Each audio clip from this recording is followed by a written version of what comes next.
I feel honored, being only a lawyer by education, to say a few words to this audience here in the Holy Temple of Economics.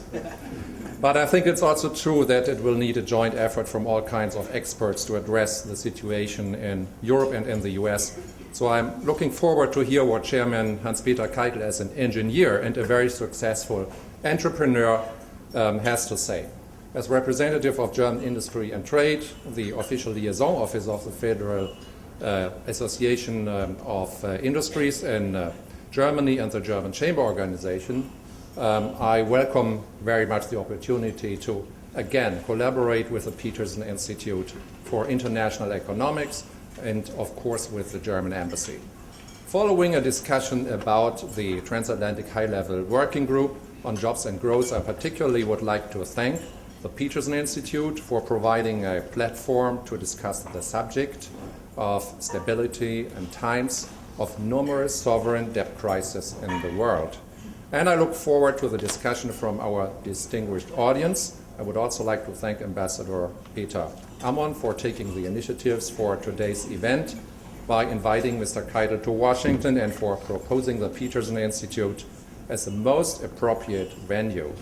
Now I would like to hand over the microphone to Ambassador Peter Ammon, who will introduce Mr. Keitel, who is actually also my boss. Thank you very much.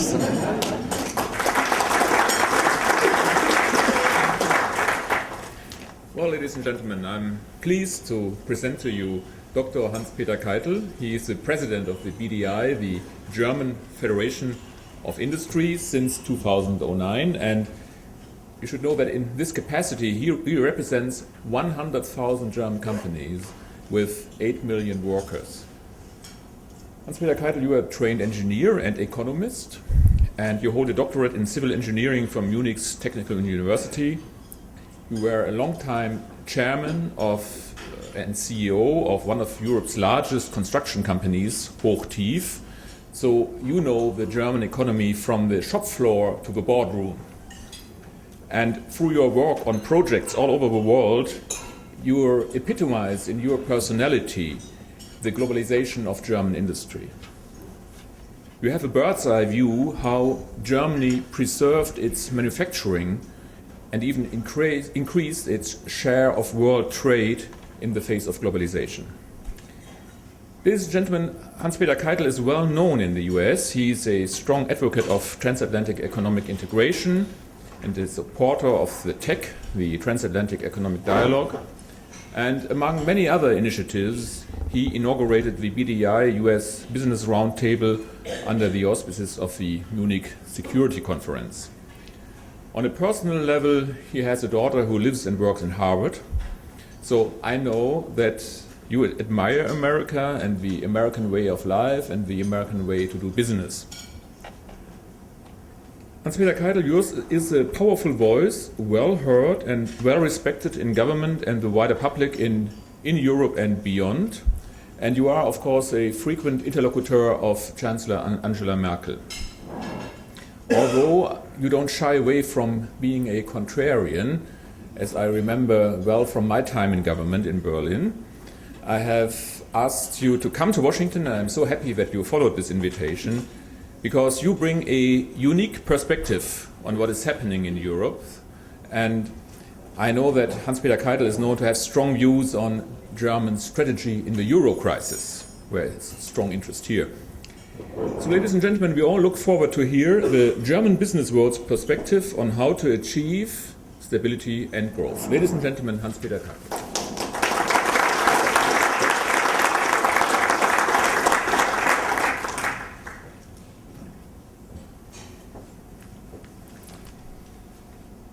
Fred Bergson, Ambassador Ammon, thank you very much for inviting me to the US, to Washington. It's always a pleasure to come back, and we said hello already, a few of us, because they are all friends in the room. Friends I remember from get-togethers in my function as president of BDI, but friends as well in my former function when I was chairman of Turner Construction here in the US and frequently traveling to New York. I am in a relatively difficult personal situation at the moment. I always have to remember quite well where I'm speaking. Because if I'm in Germany, I'm blamed to be, let's say, too much an advocate for the euro, not to be strict enough towards the problems and saying, hey, we Germans have to help out others. That's my position in Germany. So, and if I'm getting out of Germany, I'm always blamed to be a follower of Madame No. And so today I'm quite sure I'm here and have to defend the German position in a way to say it's not only no. It is sometimes, might be, sometimes yes, but it's not always no, and I hope I can give you a little bit of a background of German economy. Clearly said again, and thank you very much for the very kind introduction, I'm not a politician. I'm a businessman, and I try to explain our situation in Germany at the moment and how we see not only the euro crisis. I would like to first introduce a few words on the relationship between Europe and the US, because I was asked already yesterday and this morning whether the US is suffering because of the European crisis, whether this is negatively affecting US business. And my view is we should not ask this question. We should better underline the fact, which we really know since quite a long time, a strong European economy, a strong Europe overall, not a strong Germany, a strong Europe, is important for strong transatlantic relations. We should not ask ourselves always, is there a competitor? We should look on our friends, we Europeans in the US, you Americans, towards all of us Europeans as potential partners. And it's always better to have strong partners than to have weak partners. That's why I believe we have to do as much as we can to bring Europe back into an excellent shape. And if we look to our relationship as it has grown over the last decades, today we are both employing lots of people in the different, we in the US, you in Germany. It's 650,000 employees employed by German companies in the US, and more or less the same figure US companies employing people in Germany. These are very close links. And I must say, these are personal links. I personally remember a different time. My personal link, seeing US Americans, was seeing GIs in Germany. This was a completely different time, but we liked each other because they had what we didn't have. They had the cigarettes, and we started to talk with the US Americans on a very personal type of friendship.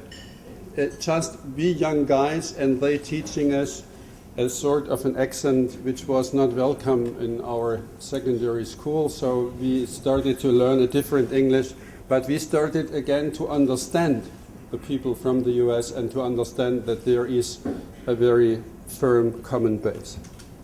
And if you look to the discussions of the last few months on the high-level working group on jobs and growth, we see again that beside all maybe discussion points in the details, there is a deep common understanding how we can create growth. And I would like to underline that if we talk to each other not on in a crisis mode, we understand that it is private initiative which is bringing economy forward. And I will come back to that because it's an intense discussion at the moment in Europe whether it's good enough to be in private business and to have private initiatives, private capital, and private entrepreneurship. So I think there we have a common roots, and we should always remind ourselves and remember that even in a crisis mode, we should stick to our principles. We as German economy, and I would like to just to make this remark, support very much the initiative of the US Chamber, my friend Tom Donahue, for a sort of a free trade zone. We know that from now to a real free trade zone, this is a long way. there are quite a few obstacles and hurdles, but if we keep it as a vision and then go forward to free trade agreements and just do year by year more together, we will have a very solid partnership in the future. I completely understand that our American friends are puzzled by the ongoing discussions, the endless debates in Europe. But please remember, we are not the United States of Europe. We are at the beginning of a discussion how much this Europe can really come together, how much it will be integrated in a while from now. And if I look back the last 2 years, when we came from a discussion whether it is government, joint government, or whether it's governance, and we admitted, if at all, governance might be. Today we are talking about a united Europe, about giving power, more power to Europe, to giving away things and rights we were used to have it in our own countries. So I would really like to ask you for your understanding. Europe has to go on to discuss its way. And if you hear about the nights of debates and results which are disputed afterwards and markets which are confused, you have to stick with that for a while. You have to understand this will go ahead for a while until we really understand in Europe how we can really bring those discussions together in a sort of a different governance and maybe towards a government. We are both interested in how to solve the crisis. We should not forget that it started in a way in the US, that you have had your discussions and your solutions, and there is still something to do in the US as well if you look to the public budget. But we are confident that you are the only ones in this world who can afford to have a huge deficit because you will be in a position to pay it back. This is completely different to what is happening in Europe. But we have to find common solutions even in Europe in our common interest. Yes, I believe it must be or it should be in the interest of the US to have, as I said earlier, the strong Europe. Why is Germany going pretty well? If we talk about a growth potential this year of 1%, you might say that's what we call a very slow growth. We in the US are facing at least 2% maybe, and we call that a very slow growth. But you should take in mind that this is despite of the European slowdown. We are losing part of our clients in Europe, so our export business is affected by weak neighboring countries. So 1% growth we are pretty proud of. We have more, and this is very important, we have more people employed in Germany than ever. 41 million out of 80 million are employed. And this means these are more consumers, and therefore our growth is coming more and more from the internal markets. It's more tax revenues, and it's lower social benefits. We have had a very good experience over the last years with our trade unions and the working representatives so that we could increase our productivity in a way which is, compared to our neighbor countries, obviously a little bit too much at the moment. We have to see how we can align again. Our exports are increasing, but as important is that our imports are increasing as well. So if you hear discussions about is Germany doing business on account of its neighbors? So just look carefully to the numbers, and you will find that in quite a few countries in Europe at the moment, economy is growing in those parts where they are exporting to Germany. This is not only good news. That's a discussion we have, for example, with the French. That if they are exporting parts for the German car industry, And this is the way how France is exporting cars indirectly to China. That's obviously not enough. Countries in Europe, and I just make this remark, countries in Europe which are exporting parts into Germany instead of producing cars, for example, themselves and exporting it to China, have more than only a growth problem. There's a structural problem we have to address. We are not interested to export on the account of our neighbors. We are interested to have a stable, booming car industry all over Europe, because these are our partners, the partners we need. And this will be an ongoing discussion, so please listen very carefully if you talk about the growth mode in Europe. We as the Europeans have to face the world markets and not discuss from day to day whether one country or the other country is doing more or less. Many of these countries at this moment are relying on their exports to Germany, on the exports of Germany into the rest of the world. And that's not a situation which should continue.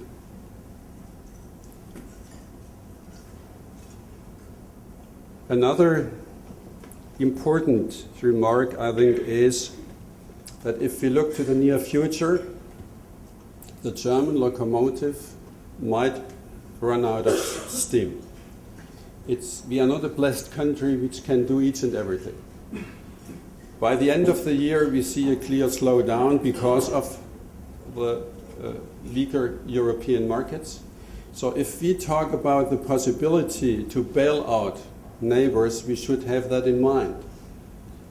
That even we in Germany are reaching limits of our capabilities to work for Europe. And therefore we are pressing on a timeline our politicians to say, come to quick conclusions, come quicker than in the past to solutions. Today you have the room to maneuver. The economy is good enough to give you this room to work on political solutions. So do it timely, do it now. Maybe we are in a more difficult situation next year.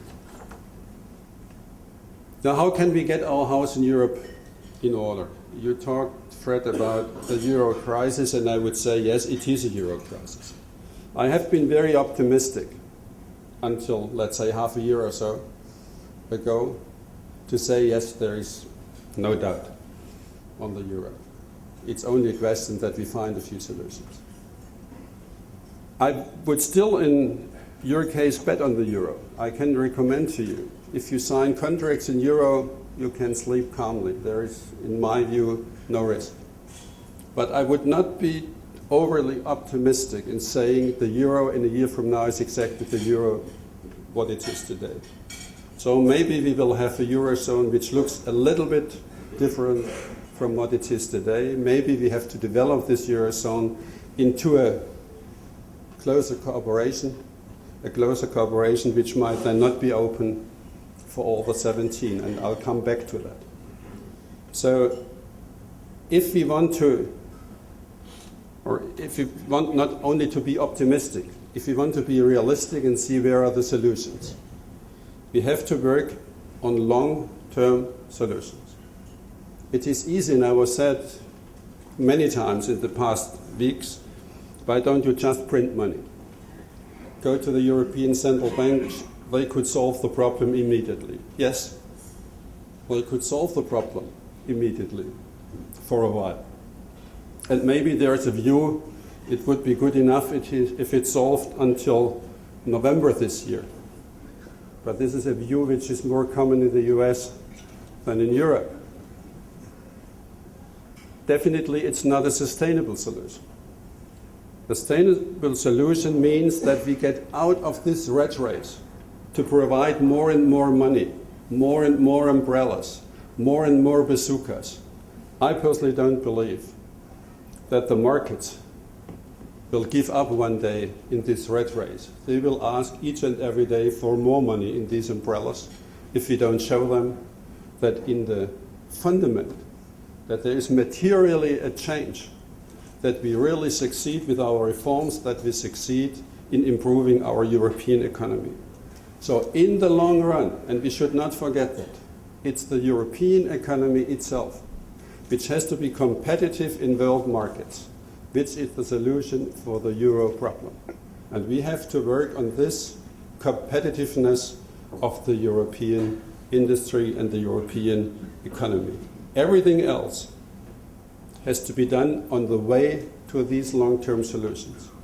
I'm not against financial umbrellas. I'm not against solutions which might rescue the principal banks.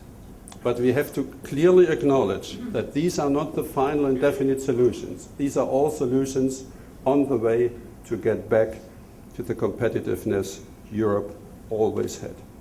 We have to address our labor markets. We have to address our social system. Europe is responsible for 25% of the world product, but 55% of the social burden in the States. So if we spend so much money in our social system, there's obviously something wrong. We have to privatize the inefficient state-owned companies and undertakings. There is a need for growth in all the individual countries. And that's why we say we have two sides of the coin.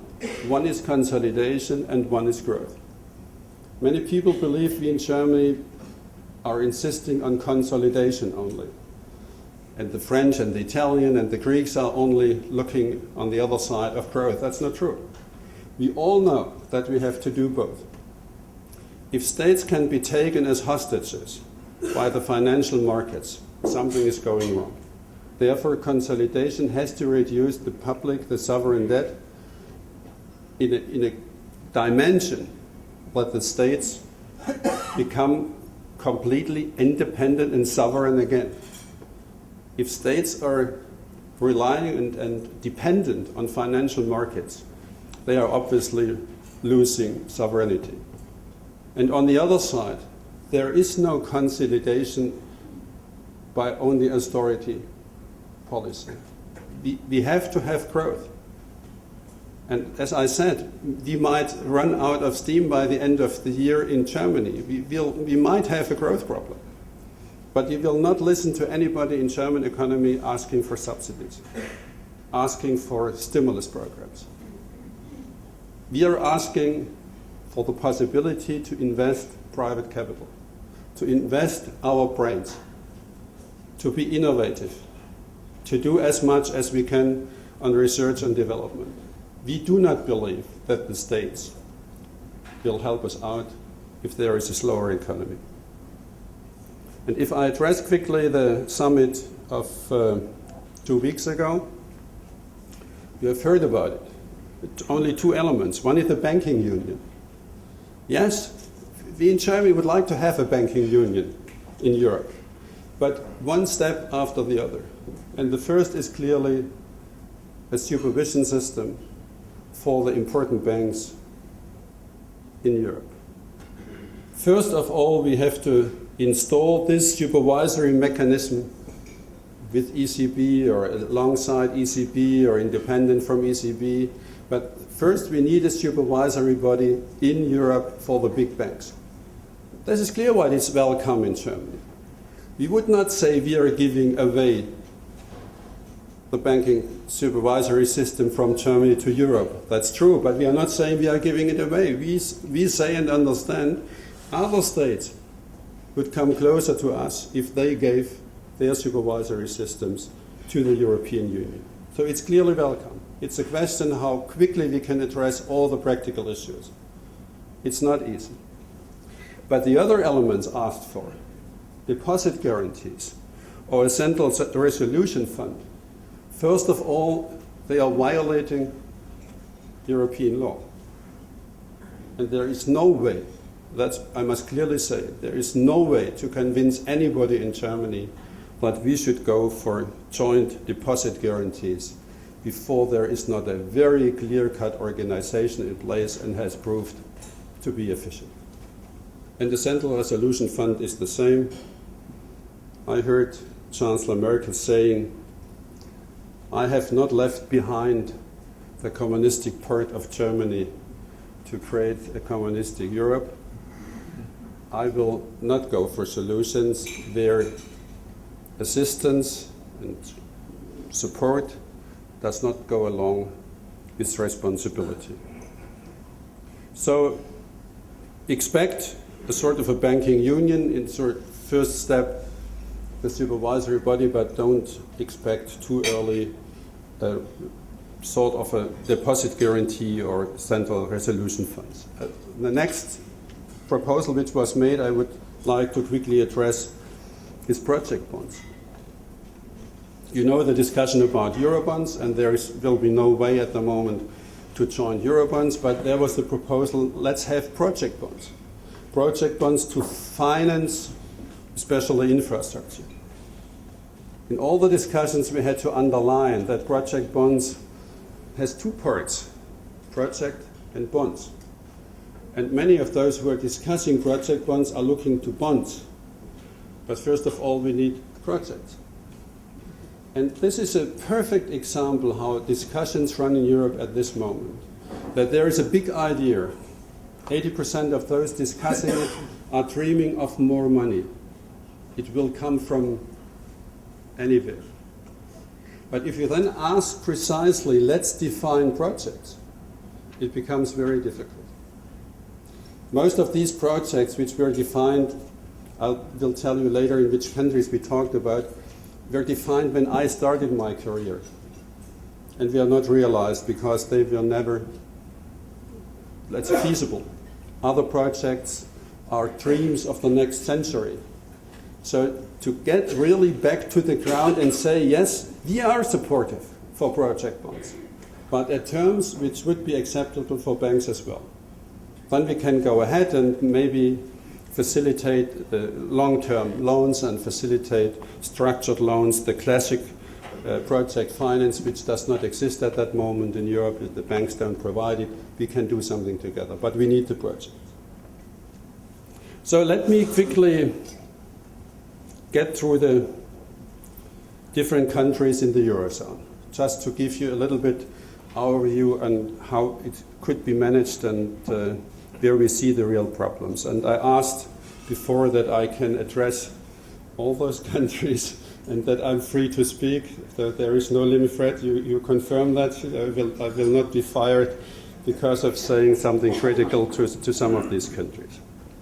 I think first of all we clearly have to address Greece. Greece is a case for itself. Greece is the only European country which is and will in the near future not be in a position to get out of this crisis on its own.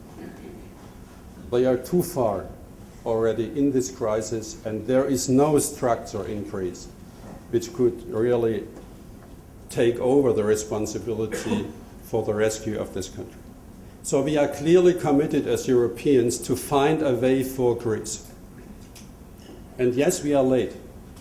It might be that it could have been solved financially, economically earlier, but not politically. You remember the election in Greece, the two elections in Greece, that there is no real sound fundament politically to address the issues of restructuring in that country. And I remember well when we were together in the round table during the Munich conference, when the US senator and congressman, they told us, you must be crazy to send money to Greece. Have you ever been there? Yes, we have been there. I have been negotiating for 4 years the privatization of Athens airport. I saw the administration there. I was really desperate. And I give you an example. I came after 3.5 years or so to the ministry and I said, Minister, if all those guys sitting outside your office drinking coffee would now work hard on our contract, we could be finished tomorrow. And he said, oh, please not. If they would now start working on this contract, we will never sign it, because those guys are sitting there and drinking coffee because we have no need for them. They are not trained for this job. They are relatives, they are friends, but they are in the ministry and they have a contract. So in the administration, there is a lot of people who have never served, who would never be able to do something, but they are still paid. And Greece is still, I say this without criticizing the people in Greece, to make that very clear, because I know too many of them who are suffering, really. But they are still trying to find out how many dead people do still receive a pension in Greece. There are 10,000s of people already died who received still pension payments, and it's still not over. And I could give you examples that this state is not in a position structurally to help itself. And my criticism, which I say this very clearly as well in Greece, if everything is done as a burden for the population,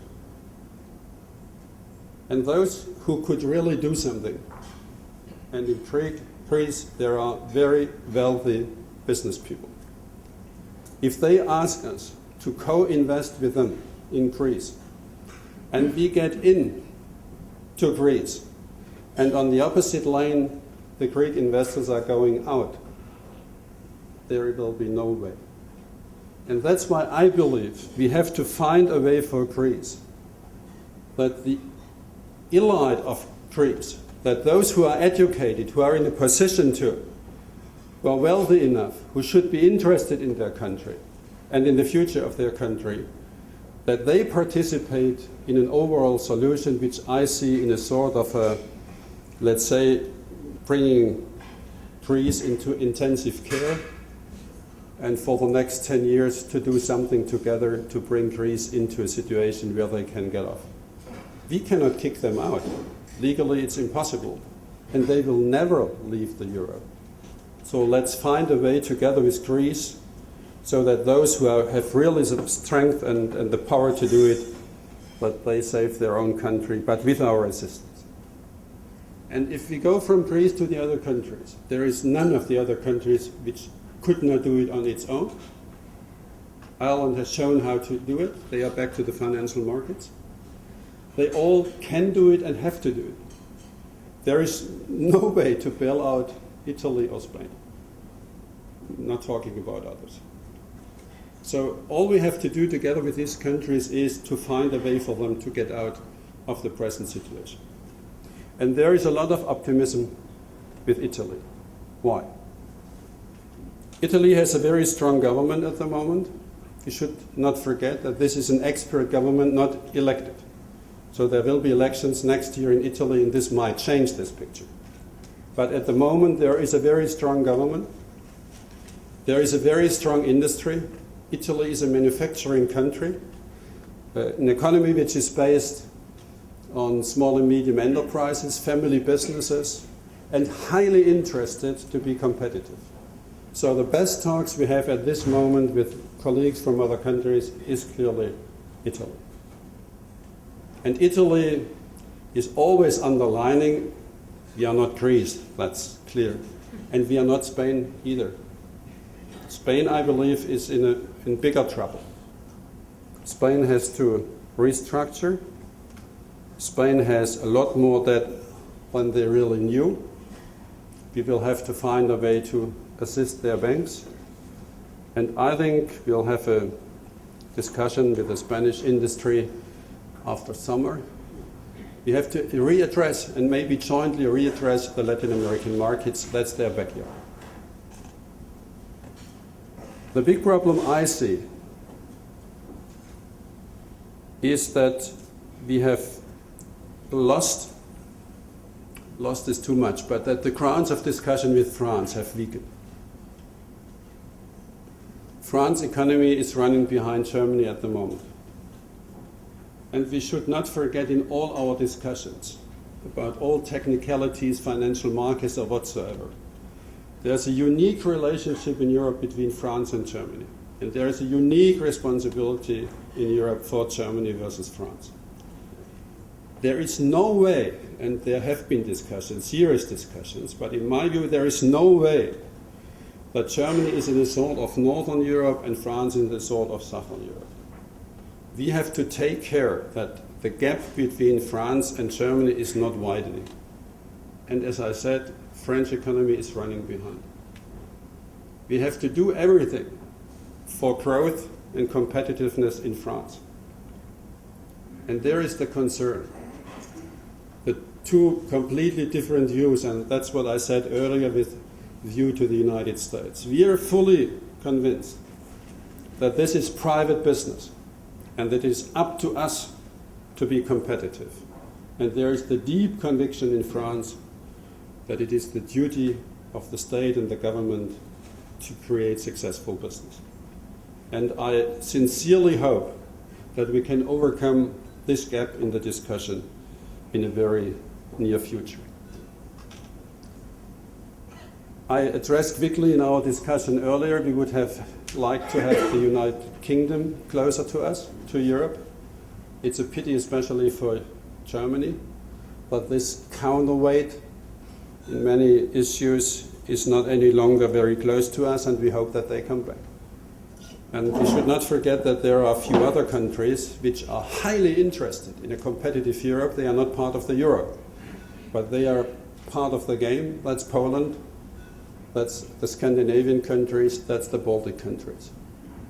And that's why I said earlier, if we get together in a year from now, I would see a possibility that the euro will still be there, that the euro will be stronger as it is today, but maybe that the eurozone will look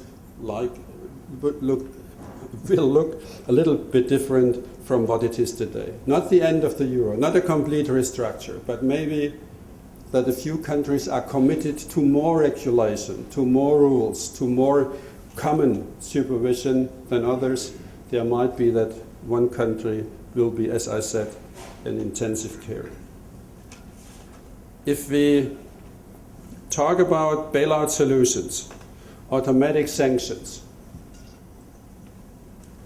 if we talk about ways how to get further in this European unification process, we should not forget that we need a stronger democratic basis.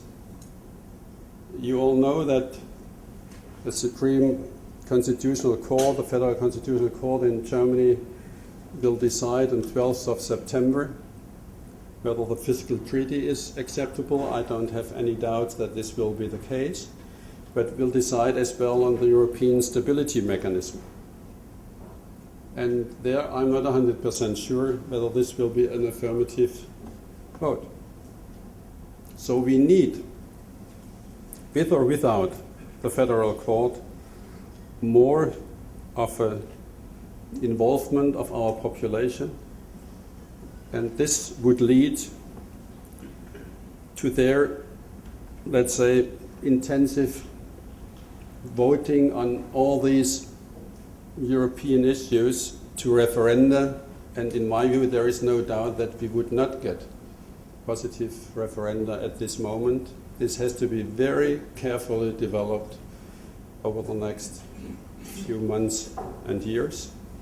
We are clearly pro-euro as German economy, but we have to be very careful that we are not overdue and that we respect the public view in Germany. And I would like to read you one sentence, to quote one sentence of an article you all may have read. At least you have seen the Time magazine of, I think it's 2 weeks old for a while, Why Everybody Loves to Hate Angela Merkel and Why Everybody is Wrong.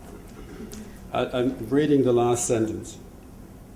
If Germany's European partners and Washington want Merkel to maintain the careful balance that keeps her country committed, perhaps it's time for them to stop throwing insults and show a little respect. I would like to just end with this remark.